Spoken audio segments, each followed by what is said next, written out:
నమస్కారం, అప్టేక్ జాబ్స్కి స్వాగతం. ఇవాళ మనం చర్చించుకోబోయే కరెంట్ అఫైర్ అంశం కార్బన్ డేటింగ్ మెథడ్. మనమున్న ఈ 21వ శతాబ్దంలో అందరికీ తెలిసింది ఒకటే dating, boy friend girl friend dating. కానీ కొంచెం టైం దొరికినప్పుడు ఈ కార్బన్ డేటింగ్ గురించి కూడా తెలుసుకుంటూ ఉంటండి, జీవితం కొంచెం బాగుపడుతుంది. ఇంతకీ కార్బన్ డేటింగ్ అంటే ఏంటి? మామూలుగా జనరల్గా చాలామందికి ఉన్న ఐడియా ఏంటిది, ఫాజిల్ ఫ్యూయల్స్ని డేట్ చేయడానికి ఉపయోగిస్తారు అని. డేట్ చేయడానికి ఉపయోగించడం అంటే ఎప్పుడు ఉండేది, ఏ కాలంలో ఉండేది అని తెలుసుకోవడానికి అని, అంతేగాని హోటల్కి వెళ్ళి లేదా సినిమా హాల్కి వెళ్ళి కాదు. ఇప్పుడు ఈ అంశం గురించి ఎందుకు చర్చించుకోవాలి అనుకుంటే మనం కొంచెం ముందుకు వెళ్ళాలి. మరి వెళ్ళిపోదామా? Why is this topic carbon dating method has been in the news అంటే, the district court in Varanasi.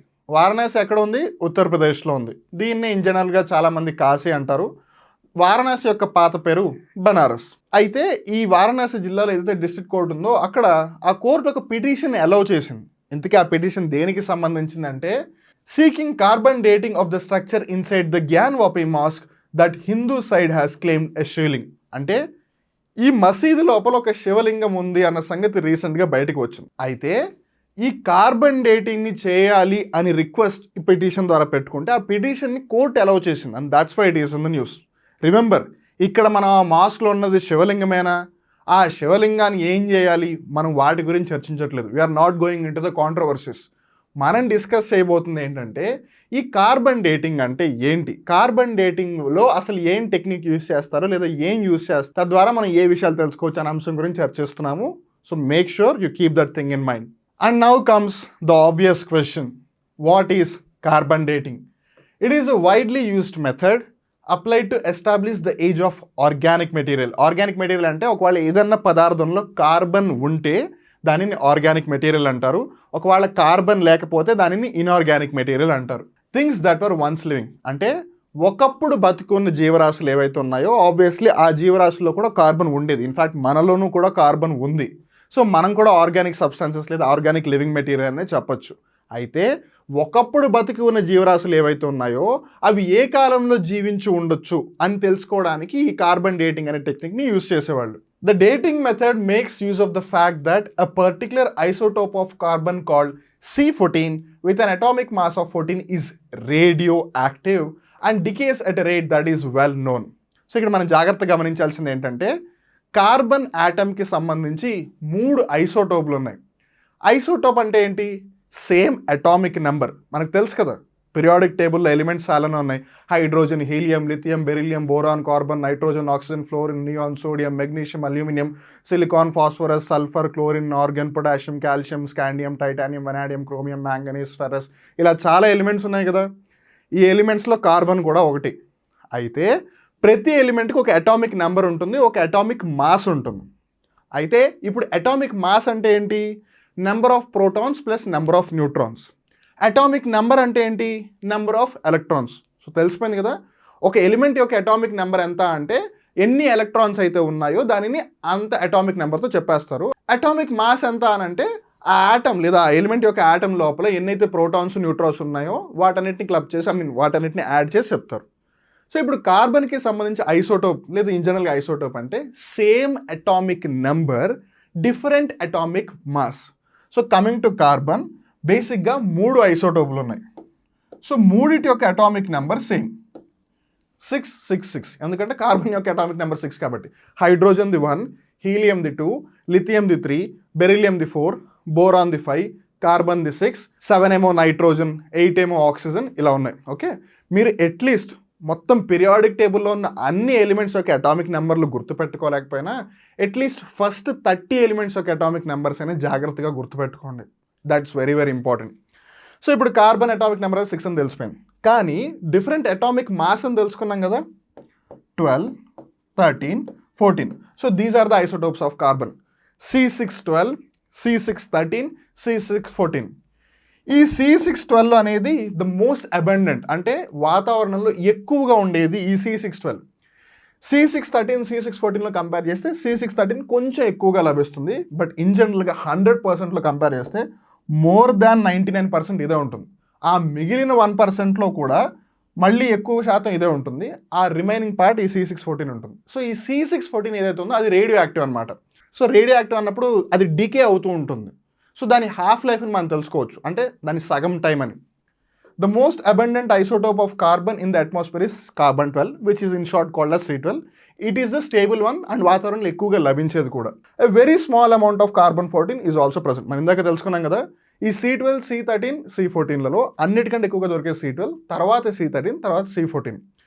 And ఈ 12, 13, 14 డిఫరెన్స్ ఎలా వచ్చింది అనుకుంటున్నారు? గుర్తుందా? This is the atomic number, this is the atomic mass. Atomic mass ఏంటిది? Number of protons plus neutrons. అలా 12, 13, 14 వచ్చింది. So ఈ విషయాలు జాగ్రత్త గుర్తుపెట్టుకుని. I know these are basics, but కొన్నిసార్లు మనం బేసిక్స్ని మర్చిపోతాం. అందుకని నేను మళ్ళీ అంత డీటెయిల్గా చెప్తున్నాను. ఇంతకీ ఏ ఐసోటోప్ని యూజ్ చేస్తారు లేదా ఏ ఎలిమెంట్ని యూజ్ చేస్తారు ఈ కార్బన్ డేటింగ్లో అన్న సంగతి అయితే మనకు అర్థమైంది. But what is the process? ఆ ప్రక్రియ ఎలా ఉంటుంది అని గమనిస్తే, plants get their carbon through the process of photosynthesis. Photosynthesis అంటే ఏంటో మనకు తెలుసు. ఏదైతే సూర్యుడి యొక్క లైట్, సన్లైట్ ఉందో దాన్ని యూజ్ చేసుకుని ప్లాంట్స్లో ఏదైతే క్లోరోఫిల్ ఉందో దాని హెల్ప్ ద్వారా ప్లాంట్స్ వాటి యొక్క ఓన్ ఫుడ్ని తయారు చేసుకుంటాయి. And that is the process of photosynthesis. And remember, క్లోరోఫిల్ని కిచెన్ ఆఫ్ ద ప్లాంట్స్ అని కూడా అంటారు. ఎందుకంటే క్లోరోఫిల్ అనేది లేకపోతే అసలు ప్లాంట్స్ వాటి యొక్క ఫుడ్ని తయారు చేసుకోలేవు. చాలామంది క్లోరోఫిల్ అనగానే ద గ్రీన్ పిగ్మెంట్ అని చెప్పేస్తారు, కానీ జాగ్రత్తగా గుర్తుపెట్టుకోండి, క్లోరోఫిల్ కొన్నిసార్లు రెడ్ పిగ్మెంట్ కూడా అవ్వచ్చు, క్లోరోఫిల్ కొన్నిసార్లు ఎల్లో పిగ్మెంట్ కూడా అవ్వచ్చు. ఎందుకంటే ఏబిఏసి అని డిఫరెంట్ వేరియంట్స్ అలా ఉండి గ్రీన్ పిగ్మెంట్ లేదా రెడ్ పిగ్మెంట్ లేదా ఎల్లో పిగ్మెంట్స్ కూడా అవుతాయి. But whatever be the thing, chlorophyll వల్లే ప్లాంట్స్ వాటి యొక్క ఫుడ్ని తయారు చేసుకోగలుగుతున్నాయి. అందుకే దాన్ని kitchen of the plant cell అంటారు. అలానే ఈ క్లోరోఫిల్ యొక్క కెమికల్ ఫార్ములాని మీరు జాగ్రత్తగా గమనిస్తే ఒక మెటల్ ఉంటుంది. ఆ మెటల్ ఏంటో తెలుసా మీకు? మీరు విన్నది నిజమే. ఆ మెటల్ ఏంటంటే C55H72O5N4Mg. ఇప్పుడు చెప్పండి ఆ మెటల్ ఏంటో. ఏంటి మాస్టారు మెటల్ అన్నారు, ఇక్కడ ఏందో నెంబర్లు ఏవో లెటర్లు రాస్తున్నారని. ఒకసారి జాగ్రత్తగా చదువుతాను, మీకే తెలిసిపోతుంది. C55H72O5N4Mg. ఇప్పటికీ తెలియలేదా? ఓకే. సి అంటే కార్బన్, హెచ్ అంటే హైడ్రోజన్, ఓ అంటే ఆక్సిజన్, ఎన్ అంటే నైట్రోజన్, ఎంజీ అంటే మెగ్నీషియం. ఇప్పుడైనా తెలిసిందా? తెలియలేదా? Don't worry. మెగ్నీషియం ఏదైతే ఉందో అది metal. Carbon, hydrogen, oxygen, nitrogen ఇవన్నీ నాన్ మెటల్స్. జాగ్రత్తగా గుర్తుపెట్టుకోండి. సో క్లోరోఫిల్లో ఉన్న మెటల్ ఏది అని అంటే మెగ్నీషియం. సో జాగ్రత్తగా గుర్తుపెట్టుకోండి, this is the chemical formula of chlorophyll. Now again coming back, so plants ఈ సన్లైట్ని యూస్ చేసుకుంటాయి. అలానే ఈ కార్బన్ ఏదైతే అట్మాస్ఫియర్లో ఉందో దాన్ని అబ్జర్వ్ చేసుకుంటుంది during the process of photosynthesis. And ఇక్కడ చాలామందికి ఉండే ఇంకో కన్ఫ్యూజన్ ఏంటంటే ప్లాంట్స్ కూడా రెస్పైర్ చేస్తాయి. మీరు విన్నది నిజమే, చాలామంది కన్ఫ్యూజ్ అవుతారు.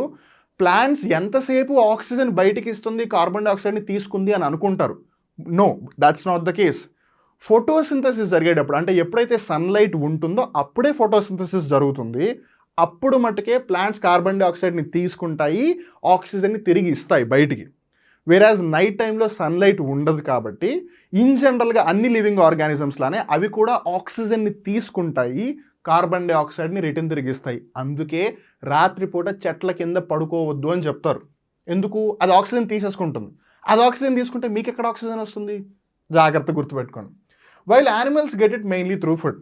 సో యానిమల్స్కి కార్బన్ ఎక్కడి నుంచి వస్తుంది? ప్లాంట్స్ నుంచి. బికాస్ ప్లాంట్స్ వాటి యొక్క ఫుడ్ని తయారు చేయాలంటే బయట అట్మాస్ఫియర్లో ఉన్న కార్బన్ డైఆక్సైడ్ వాళ్ళు తీసుకుంటున్నారు. మనం అదే ప్లాంట్ ఒకవేళ తిన్నాం అనుకోండి, ఆబ్వియస్లీ ఇండైరెక్ట్గా కార్బన్ డైఆక్సైడ్ తింటుంది. అలా యానిమల్స్కి వస్తాయి. రిమెంబర్, ఇక్కడ యానిమల్స్ అన్నప్పుడు మనం కూడా ఇంక్లూడ్ అయిపోతాం. Because plants and animals get their carbon from the atmosphere, they to acquire carbon twelve and carbon fourteen isotopes in రఫ్లీ the same proportion as is available in the atmosphere. So మనం ఇందాక తెలుసుకున్నాం కదా, కార్బన్ అన్నప్పుడు C612, C613, C614 ఇలా 3 ఉంటాయి. So అట్మాస్ఫియర్లో ఎలా అయితే అవైలబిలిటీ ఉందో అదే అట్మాస్ఫియర్లోని కార్బన్ మొత్తం ప్లాంట్స్లోకి వెళ్తుంది, అలానే మన బాడీలోకి కూడా వస్తుంది కదా. అందుకని ఆల్మోస్ట్ సిమిలర్ ప్రపోర్షన్స్లో మన బాడీలో కూడా C612 ఉంటుంది, C614 కూడా ఉంటుంది. అందుకే C614 ఉంది కాబట్టి ఆ లివింగ్ ఆర్గానిజం ఏ కాలంలో బతుకుందని వాళ్ళు ఐడెంటిఫై చేయగలుగుతున్నారు. When they die the interactions with the atmosphere stop. అంటే ఎప్పుడైతే ఒక లివింగ్ ఆర్గానిజం చనిపోతుందో ఈ C612 ఇంకా ఆ ఇంటరాక్షన్స్ అని జరగవు. కానీ C614 ఏమో రేడియో యాక్టివ్ కదా, సో అది మెల్లిమెల్లిగా డికే అవుతూ ఉంటుంది. సో దాని హాఫ్ లైఫ్ని ఐడెంటిఫై చేస్తే ఓకే ఇది మేబీ ఈ పర్టికులర్ టైం అయి ఉంటుందని చెప్పొచ్చు. Now we already know that carbon twelve is stable and does not decay because it's not radioactive, while carbon fourteen is radioactive. ఈ విషయం మనకు ఆల్రెడీ తెలిసిపోయింది. Carbon fourteen reduces to 1/2 of its in about 5730 years. అంటే 5730 yearsకి దాని యొక్క life half అయిపోతుంది. This is what is known as half life. So after a plant or animal dies, the ratio of carbon 12 to carbon 14 in the body or its remains begins to change. So ఇప్పుడు ఒక animal కానీ plant కానీ చనిపోయినప్పుడు లేదా దాని రిమైన్స్లో గమనించినా సరే carbon 12 stable కాబట్టి అది అలానే ఉంటుంది, కానీ కార్బన్ 14 రేడియో యాక్టివ్ కాబట్టి మెల్లిమెల్లిగా డిగ్రేడ్ అవుతూ ఉంటుంది. సో దాని క్వాంటిటీ రెడ్యూస్ అయిన సంగతి వీళ్ళు మెజర్ చేయొచ్చు కదా, బికాస్ C12 ఎనీవేస్ వాళ్ళు మెజర్ చేయలేదు బికాస్ ఇట్స్ స్టేబుల్. అలా this change can be measured and can be used to deduce the approximate time when the organism died. వాళ్ళు అప్రాక్సిమేట్ టైం చెప్పలేకపోతున్నారు కాబట్టి ఎవరైనా వచ్చి మనల్ని డైనోసార్లు ఎప్పుడు ఉన్నాయి లేదా ఎప్పుడు చనిపోయాయి అంటే కొన్ని లక్షల సంవత్సరాల క్రితం అని చెప్తున్నారు, కానీ 3,44,232 సంవత్సరాల క్రితం ఆ డైనోసార్ చచ్చిపోయింది అని వాళ్ళు చెప్పట్లేదు, బికాస్ ఆబ్వియస్లీ ఆ టైంలో హ్యూమన్ బీయింగ్స్ లేరు. సో వాళ్ళు అప్రాక్సిమేట్గానే ఐడెంటిఫై చేస్తున్నారు. చూసారుగా కార్బన్ డేటింగ్ మెథడ్ అంటే ఏంటి అని. మనం కార్బన్ గురించి మాట్లాడినప్పుడు అది ఎలిమెంటల్ ఫామ్లో ఎలా ఉన్నా సరే బేసిక్గా 3 ఐసోటోప్స్ ఉన్నాయి, C612, C613, C614. సో ఈ C614 ఐసోటోప్ని యూస్ చేసి ఈ కార్బన్ డేటింగ్ టెక్నిక్ అనేది యూస్ చేస్తున్నారు. ఇక్కడతో ఇవాళ కరెంట్ అఫైర్ ఎపిసోడ్ ముగుస్తుంది. మళ్ళీ ఇంకో రోజు ఇంకో కొత్త కరెంట్ అఫైర్ ఎపిసోడ్తో కలుద్దాం. అప్పటి వరకు చూస్తూనే ఉండండి అప్టేక్ జాబ్స్. ఇలాంటి ఆసక్తికరమైన వీడియోలు మీరు మళ్ళీ చూడాలి అనుకుంటే మా అప్టేక్ జాబ్స్ యూట్యూబ్ ఛానల్ని సబ్స్క్రైబ్ చేసి ఆ బెల్ బటన్ని ప్రెస్ చేయండి. మీరు గ్రూప్ 1, గ్రూప్ 2, గ్రూప్ 4 లాంటి పరీక్షలకి సన్నద్ధం అవుతున్నారా? ఇలాంటి సబ్జెక్టులకి సంబంధించిన విషయాలు మీకు ఎక్కడా తెలియట్లేదా? అయితే మీకు వన్ స్టాప్ సొల్యూషన్ మా అప్టేక్ జాబ్స్. ప్లేస్టోర్ నుండి యాప్ని డౌన్లోడ్ చేసి మొబైల్ ఫోన్స్లో ఇన్స్టాల్ చేసుకోండి. కొత్త విషయాల్ని డీటెయిల్గా తెలుసుకోండి. నేను మీ సాయి వివేక్, సైనింగ్ ఆఫ్.